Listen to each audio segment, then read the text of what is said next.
Okay, welcome everyone. Caleb, you can't believe that these people have no concern whatsoever about your well-being. It's really quite disconcerting. Dawson pretended to be your friend while you were here, but now he could care less. It's rough. Right, they're trash talking him and you know, it's just rough. It's a jungle out there. So we hope that you're well in Ashland. Ashland? Yeah, okay. And today we're doing 7.4 arc length. So this is completely cool. The situation is this. What if you have an arc? You know, from, some point here, A, to some point here, B. And it's just inconceivable that we could find how long that is using the calculus. But if you think about it a little bit more, didn't we start with triangles and arcs and things in the way back time when you were little? Didn't we? Didn't little Calvin back in September, just barely out of diapers,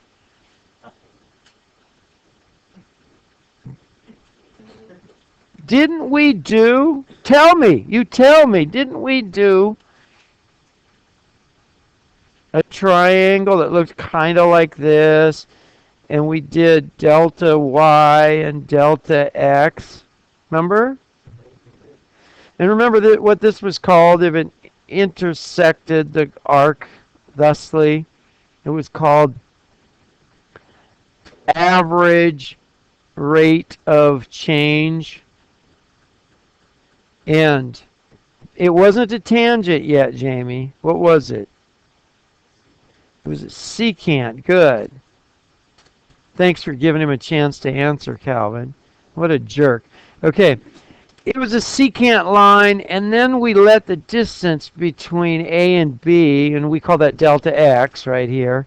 We let A and B, the distance between A and B, delta x, go to 0, and then the limit of the secant line became a tangent line. Right? Right? And all we cared about then was the slope of the secant line, the average rate of change. But what if we considered its distance? Do you ever think about that? Yeah, maybe you should, Jamie. Maybe you should think that distance, that hypotenuse of the right triangle, might be interesting. Now, right now, it's not a very good distance, is it? I mean, as far as it's not a very good model in terms of representing the arc length here. Lupita, what's the problem? Why is this distance here of this secant line not a very good model of representing the arc length between A and B? Well, it's error. Is it an underestimate or an overestimate? It's an underestimate because the arc length will be longer than the hypotenuse of that right triangle. But riddle me this, Batman. What if, instead of one big triangle like that, as usual with the calculus, what if we made a whole bunch of little ones, just like the Riemann sum? Then what?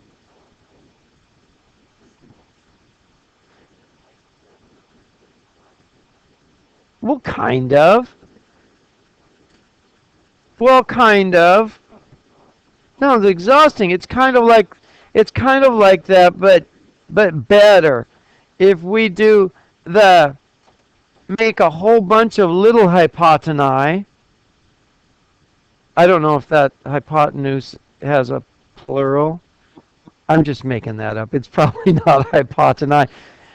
But no, it can't be. But it just sounded so fun. I wanted to say it.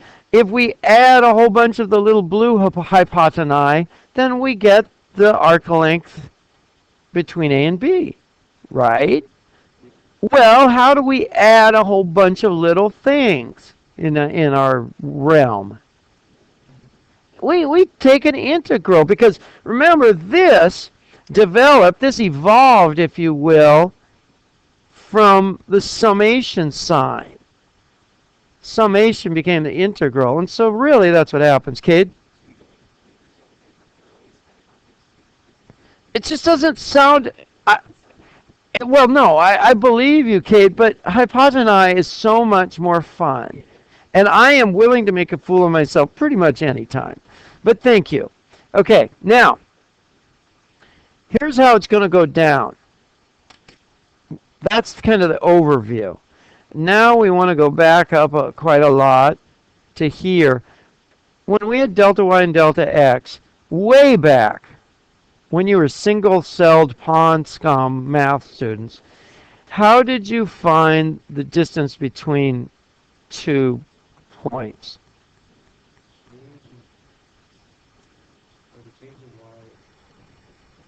The distance was equal to something. It was equal to the change in x. Well, let's say the distance squared equals the change in x squared plus the change in y squared. You had the right idea, Calvin, just not totally. And then, of course, we'd simplify that. We'd say the distance is the square root of the change in x squared plus the change in y squared. It's Pythagorean theorem, exactly, Jamie. Very good. Very good. You know, so much of the stuff we do in math is just the Pythagorean theorem rebranded, and people try to rip it off, but it's Pythagorean theorem. Okay, so it gets better, of course. Of course. But so far, so good. Dylan? It's all right? Okay, well, so then let's try to make this a little more calculus-y. And that's probably not another word. All right, so not that. This. So then let's go and change it around a little bit and say, what about, oh, I gotta go blue, that's ugly. What about the d equals the square root, and you're going to think I'm nuts for doing this, of delta x squared plus delta y squared, and I'm going to multiply it times delta x squared over delta x squared. Just this term right here. Can I do that?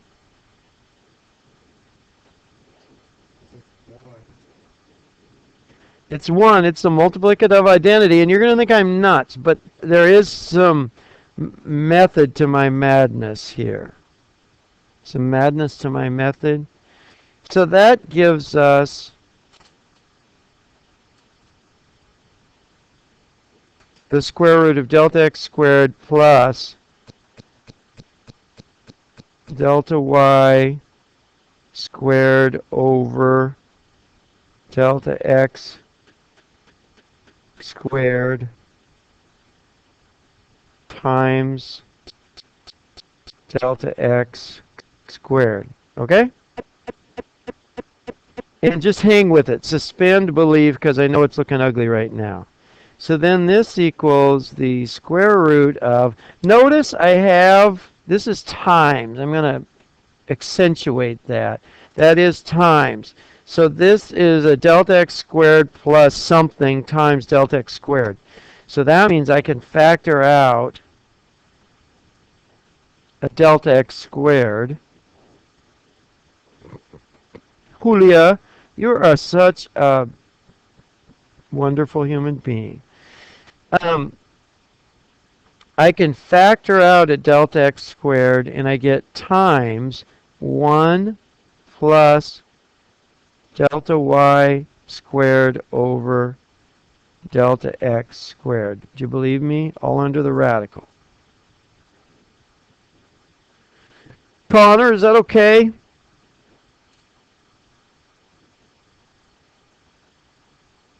It's making sense. And well, and Julia jumped ahead about 3 steps. I'm going to move this to 1 plus delta y squared over delta x squared times the square root of delta x squared. Okay.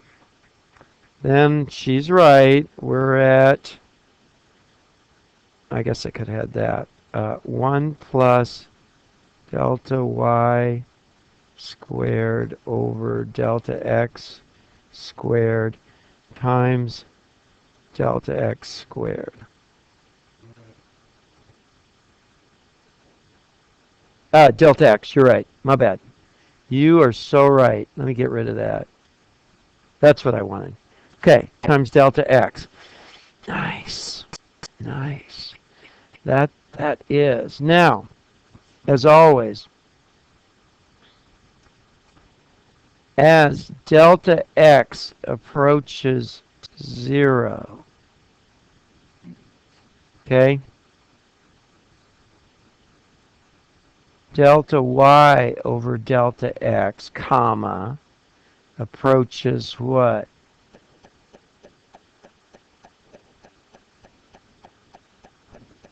No. None of the above. It's not a number. It's not an infinity. It's very defined. dy dx, or aka f prime of x.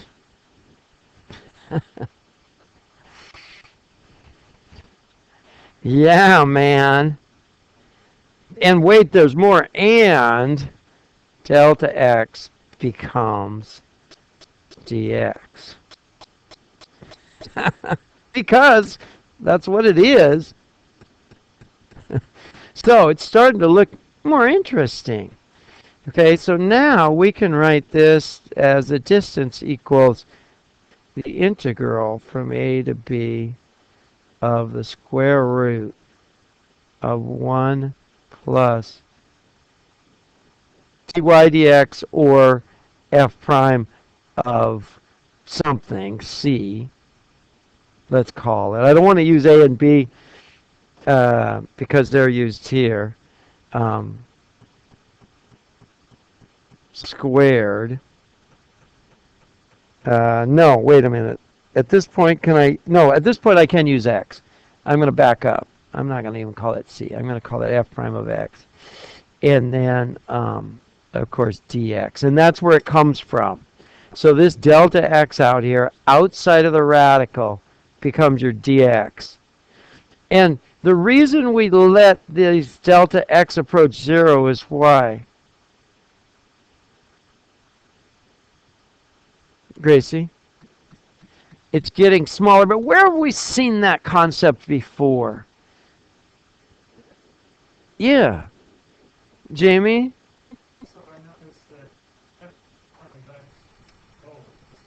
Yeah.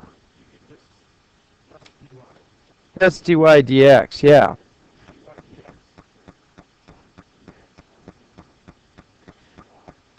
Well, we don't want to worry about that right now because we need this format, remember, for the integral. But we saw this way back when, in the limit definition of a derivative, we let delta x approach 0. And this whole idea in the beginning of our discussion today was about when we make all these tiny, little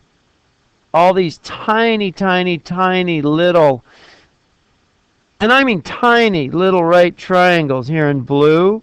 Well, delta x is really little. And when we add all of those distances up, all of those hypotenuses, well, we get the arc length. Okay, so let's think about what does that. So this here gets us one tiny little arc length. This adds them all up. So yeah, that is pretty neat right there. Okay. How deep are we into this, Caleb? Oh, 15 minutes. I can do an example and keep it under 20. Okay, so this is pretty cool. This gives us arc length. So calculus is just powerful, powerful stuff. It really is. It really is. Let's see if I can find an example for arc length. Oh, I don't like that one. I really like some of these examples, but we're going to have to make one work anyway. Okay. This is example 4 in your book. And you were begging for cosines and stuff and natural log. So y equals the natural log of the cosine of x. And on, yeah, double whammy, on 0 to pi over 4. And this is a closed interval. Okay. Now, first thing, you notice this right here, dy dx. So the first thing we have to do is, if this is y, then dy dx equals what?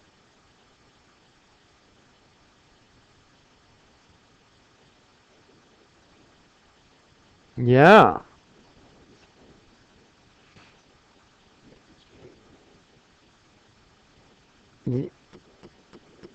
Right, right. What's the derivative of a natural log? What's the derivative of a natural log? Look in your book, man. We got resources. Come on. It is 1 over x.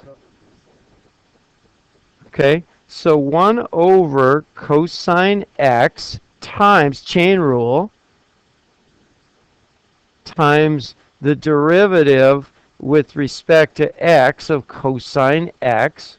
So dy dx equals 1 over cosine x times negative sine x. You guys were freaking out a minute ago. It's really not so bad, is it?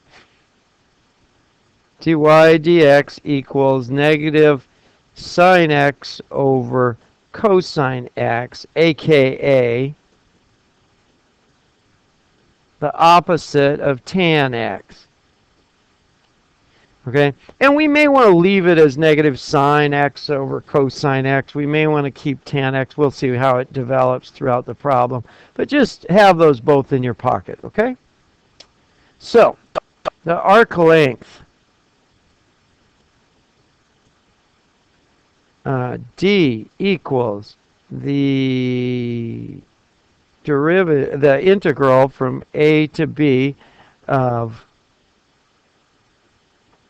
the square root of 1 plus dy dx squared dx. Okay, there's our format. So d equals, what were our limits of integration? Yeah, 0 to pi over 4, gracias. Square root of 1 plus, yeah, let's just go with tan x. Negative tan x squared dx.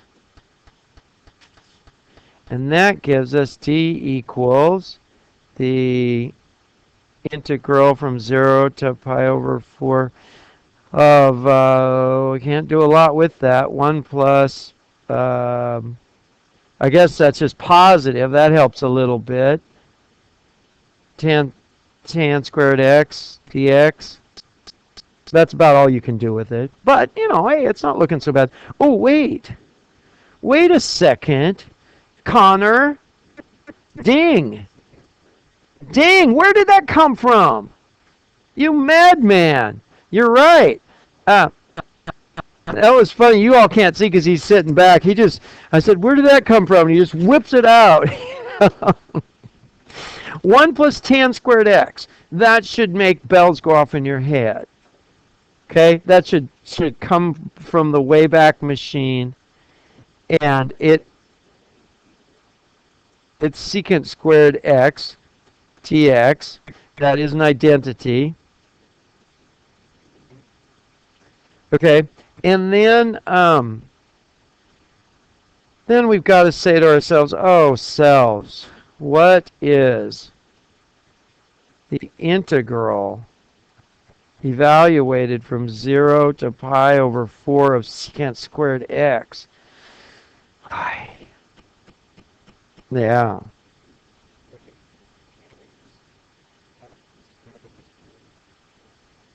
We can. We absolutely can.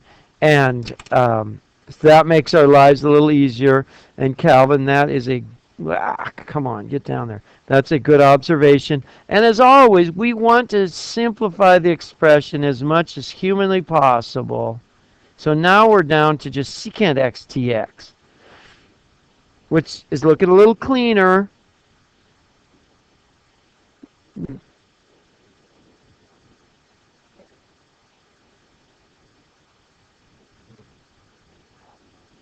Be careful, Julia. Be careful. It's 1 over cosine x, and you can go that route too if you want, but we don't have to. I'm pretty sure it's there. Connor is going ooh ooh. Connor?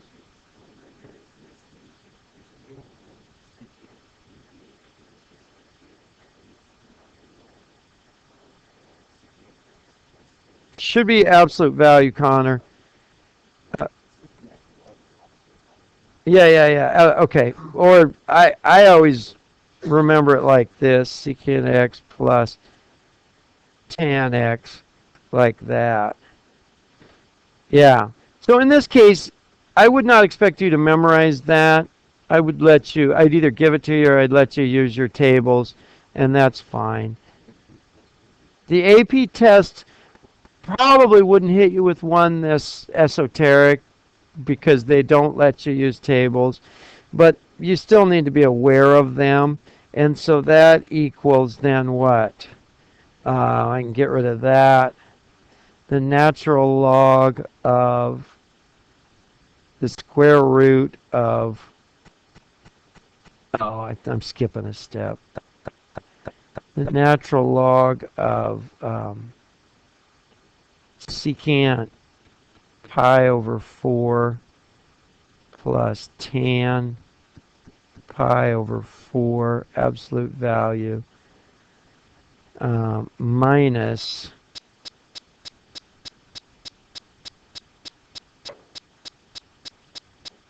natural log absolute value tan, not tan, secant, jeepers, sleepy, secant 0 plus tan 0.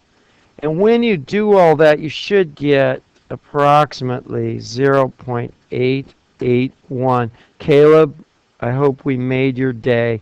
I'm going to cut this short. We're at 23. I went a little longer than I had hoped, but enjoy.